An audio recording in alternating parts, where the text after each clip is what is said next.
जोड़ने की बात कर रहे हैं और मैं तोड़ने की बात करती हूँ। अगर आप जोड़ने में इतने सहमत थे तो कार सेवकों पे गोली नहीं चलाते। अगर जोड़ना आपकी नियत और नीति में होता तो आप राम मंदिर भी जाते और साथ साथ मजहर पे भी जाते। कोई मना नहीं कर रहा, आप दरगाह पे जाइए। अयोध्या के जो सांसद है वो दरगाह पे जाए, किसी को तकलीफ नहीं है। पर अगर जोड़ने की बात होती तो वो साथ साथ राम मंदिर पे भी जाते, अखिलेश यादव भी जाते। जोड़ना उसे कहते हैं, तोड़ना उसे कहते हैं जो आप लोग करते हैं कि सिर्फ मस्जिद जाएंगे या सिर्फ दरगाह पे जाएंगे और मंदिर में नहीं जाएंगे, सिर्फ कार सेवकों पे गोली चलाएंगे। और दूसरी बात, यहाँ पे ये मेरे बयान गिरा रहे थे ना सुचेत्रा जी, तो इनको याद दिला लूं मुलायम सिंह यादव जी का बयान कि कांग्रेस पार्टी हमारे ऊपर ईडी सीबीआई भेजती है। उसके बाद अखिलेश यादव ने भी ये कहा, अखिलेश यादव ने ये कहा कि कांग्रेस तो छोटी मोटी पार्टी है। तो क्या ये बात ठीक है? और फिर अब आप ताल से ताल मिला रहे हैं, साथ साथ रोटियां पका रहे हैं। तो अपने नेताओं के भाषण और बयान को याद रखिए, फिर मेरे बयान पढ़िए। आप तोड़ने की बात करेंगे। अच्छा देखिए ये बड़ी एक स्ट्रैटेजी है। देखिए मैं ये मानती हूँ, अब अगर राजनीति में पार्टियां बदली जाती हैं तो बयान लेकर बहुत से नेता आते हैं। आपने फराज जी बात कही, इसमें कोई नई बात नहीं है। बहुत सारे नेता दूसरे नेताओं के पहले के बयान सुनाते हैं। अब मौजूदा स्थिति की हमें बात करनी चाहिए, व्यक्तिगत खंगाल कर क्या करेंगे अभी। अब मेरा सवाल सीधे विनोद जी के पास है। विनोद जी तो बहुत स्पष्टता से बोलते हैं, कई बार मुझे उनकी स्पष्टता से डर लग जाता है। तो विनोद जी जरा बता दीजिए कि कौन है राम भक्त, कौन रावण है, क्योंकि ये क्या और क्या इसकी गूंज चुनावों में रहेगी जो योगी आदित्यनाथ ने कही है। देखिए सुचरिता जी, आपके पैनल में बैठे हुए सभी सुधी दर्शकों को सबसे पहले तो भगवान श्री राम के मंदिर के बाद की पहली दीपावली के लिए हार्दिक शुभकामनाएं। और मैं आशा करूंगा कि मेरे बात शुरू होने से पहले इन सबसे बुलवाएं जय श्री राम जी। आपको पता लग जाएगा कौन राम भक्त है, कौन राष्ट्र भक्त है। अच्छा, उन्होंने यही कहा है कि जो राम भक्त है वही राष्ट्र भक्त है। तो जो राम भक्त है, अब उसके लिए जरूरी नहीं है कि उसकी वो हिंदू धर्म का पालन करता हो, लेकिन वो राम भक्त है क्योंकि वो राम की संस्कृति में विश्वास रखता है। आप भी मानते हैं? बिल्कुल बिल्कुल, मैं भी यही कह रहा हूँ। देखिए मैं सुचरिता जी विनम्र निवेदन के साथ कह रहा हूँ, आप अपने सारे पैनलिस्ट से पूछवा लो कि कौन जय श्री राम बोलता है। जो नहीं बोलता, जो राम के आदर्श को नहीं मानता, राम जी की मर्यादा को नहीं मानता, राम जी के मंदिर को नहीं मानता, राम जी की जन्मभूमि को नहीं मानता, राम जी के जो राम राज्य को नहीं मानता, वो सारे के सारे कौन है भाई? आप मुझे बताइए, क्या वो राम भक्त नहीं है तो वो क्या राष्ट्रभक्त हो सकते हैं क्या? जो अपने पूर्वजों का नहीं हुआ वो भारत माता का क्या होगा? आप मुझे बताइए, भाईचारे की बात करते हैं लोग, और वो भाई के लिए जो मूल बिंदु है माँ का, उस माँ को नदारत कर देते हैं। न माँ भारती की जय बोलेंगे, न जय श्री राम को बोलेंगे, न भाई की जय बोलेंगे, न माँ की जय बोलेंगे। तो मेरा भाईचारा कैसा भाई? मैं तो उसको भाई नहीं मानता। मैं ये बात सीधे सीधे कहता हूँ। देखिए, ये जो बटोगे कटोगी बात कहो या जुड़ेंगे तो जीतेंगे, अल्टीमेटली बात तो एक ही है ना जी। मुझे लगता है कि दोनों में कोई अंतर नहीं है।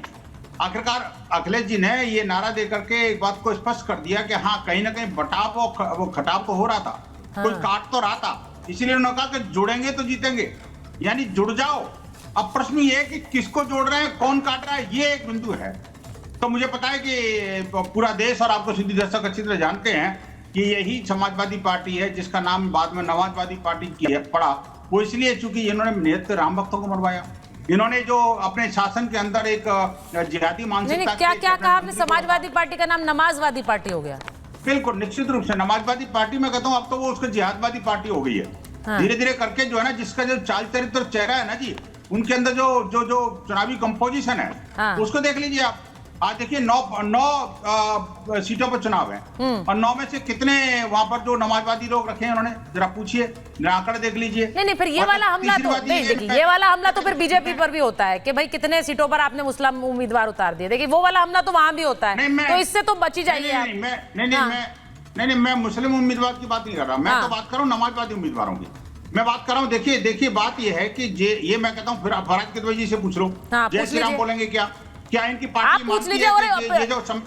वो आप जय श्री राम की बात कर रहे हैं, उन्होंने उस दिन रामचरितमानस दिखा दी थी लाइव टेलीविजन पर आप पूछ लीजिए, आप बैठे हुए आपके साथ, आप पूछिए। नहीं, रामचरितमानस तो आज भी बोला उन्होंने। नहीं, आप पूछिए। ये कोट करना तो इनको आता है, आप पूछ लीजिए। जय श्री राम नहीं बोलते, बैठे आपके साथ। नहीं वंदे मातरम बोलेंगे और नहीं ये बोलेंगे कि बोलिए भाई, आपसे पूछ रहे हैं सीधे वो, मैं बीच में नहीं हूँ, आपसे पूछ रहे हैं, आप जवाब दे दीजिए। सुनिए, आप जवाब दे रहे हैं, वो जवाब दे रहे हैं, आपकी बात का जवाब बताइए। बोलो जय श्री राम। भाई साहब जय श्री राम बोलिए। अयोध्यापति भगवान राम की जय, जय श्री राम। अब इनसे जय बोलिए श्री राम। कि बोले गोडसे मुर्दाबाद, इनसे बोलिए आप नाथुराम बोलो गोडसे जय श्री मुर्दाबाद राम, बोले। बोल दिया ना। बोलिए इनसे। आप ये बताओ कि वो जो बोलिए संविधान नाथुराम बड़ा गोडसे है मुर्दाबाद। कुरान। आप बताओ ना बोलिए संविधान बड़ी है नाथुराम गोडसे कुरान। मुर्दाबाद। बताओ ना नाथुराम कुरान बड़ी गोडसे है मुर्दाबाद संविधान। बोलिए। बता दो ना जरा। पहले मेरी बात को पूरा होने दीजिए। मैं सुजाता जी इनसे बताऊंगा। बोलिए, आप बोलिए कि बताइए नाथुराम कुरान बड़ी है गोडसे संविधान। मुर्दाबाद बोले ना ये। ये भाई साहब बताइए ना कुरान बड़ी है संविधान। अरे मैं बता दो ना भैया, दिवाली है। नाथुराम गोडसे दिवाली में कम से कम बाबा साहब भीमराव अम्बेडकर के संविधान को तो मानो यार। तुम्हारे मुंह से फूटे। बाबा साहब भीमराव अम्बेडकर का अरे संविधान तुम्हारे मुंह से है जिसको कि वर्तमान सरकार ने नहीं। भारत रत्न दिया था। देश के आज दुश्मन तक किसी हो। सरकार ने तुमने भारत देश रत्न की दिया। नफरत- नहीं वो अच्छा सुनिए, एक एक करके बोलिए जिससे कि क्लैरिटी आए। अब उन्होंने बोला है भाई, विनोद जी वो कह रहे हैं सियावर रामचंद्र की जय, उन्होंने बोला। नहीं देखिए मैं एक बात कह रहा हूँ कि इन्होंने मेरी बात का पूरा जवाब नहीं दिया ना सुचरिता जी। हाँ। इनसे पूछिए कि आखिरकार कुरान बड़ी या संविधान, इस्लाम बड़ा या भारत ये बड़ा? देखिए बताओ ना जरा। मैं 3 प्रश्न पूछे थे, तीनों का जवाब दे दें। सुचारिता जी, हाँ बोलिए, सुचारिता जी, चलिए जल्दी से जवाब दे दीजिए। वरुण जी और जवाद साहब भी इंतजार कर रहे हैं। मैंने बोल दिया ना जय हाँ, श्री राम। हाँ। अब इनसे बोलिए नाथुराम गोडसे अरे बोलो ना मुर्दाबाद कुरान बड़ी है संविधान। बोलिए इनसे। नहीं भाई बोलेंगे ये। नहीं बोलेंगे।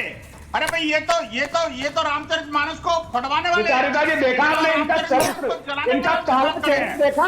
देखिए अच्छा मैं इस पॉजिटिव नारे पर बात कर रही हूँ, पॉजिटिविटी पे जा रहे हैं। एक बार सुनिए जवाद साहब के पास जाएंगे, वरुण जी के पास जाएंगे। वरुण जी वो तो उन्होंने कहा अभी थोड़ी देर पहले, राधिका जी कह रही थी कि कांग्रेस पार्टी को नहीं जोड़ पाए, ये बोल रहे हैं जुड़ेंगे तो जीतेंगे। पहले पार्टियों को तो जोड़ ले, अपने साथ जो साथी हैं उन्हें तो जोड़ ले। महाराष्ट्र में क्या हो रहा है पता नहीं है, यहाँ पे क्या हो रहा है पता नहीं है, और बोल रहे हैं जुड़ेंगे तो जीतेंगे। सुचारिता जी आपको सभी को दीपावली की हार्दिक आपको भी शुभकामनाएं। सर। भगवान करे आपका इकबाल और बुलंद हो।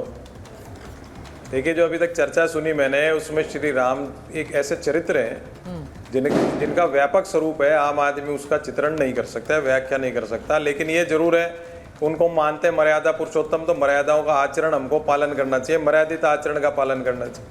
अभी आप योगी आदित्यनाथ जी के जो शब्द सुना रहे हो, वो किसी मुख्यमंत्री के शाब्दिक आचरण मर्यादित नहीं हो सकते, ऐसे आचरण उनका हो रहा है। अगर आप योगी हो, सही में योगी, और आप साधु हो और आप मुख्यमंत्री भी हो, तो आपका एक एक शब्द इतना नपातुला होना चाहिए जो समाज में उसको लोग फॉलो करें। अच्छा, बच्चे उसको follow करें। कौन से शब्द से आपको मैं नहीं दिक्कत है? समझता कि उनका इतने अच्छे शब्द। किस शब्द से आपको दिक्कत है? उन्होंने ऐसा क्या कहा जो अमर्यादित था? अभी बताइए। आपने सुन, अब मैं देखो एक तो बटेंगे कटेंगे शब्द उनको अच्छा नहीं लगता, आप जुड़ेंगे भी बोल सकते हो। दूसरे शब्द बहुत है शब्दकोश में शब्दावली, योगी सर, है उनके पास, बटेंगे बहुत ज्यादा कटेंगे होने is the चाहिए same अच्छे as शब्द। divide and rule, दूसरा वही आप वाली बात है ना? DNA सुन तो लो आप। इसमें अमर्यादित क्या है? नो हाँ, नहीं है नॉट डिवाइड एंड रूल।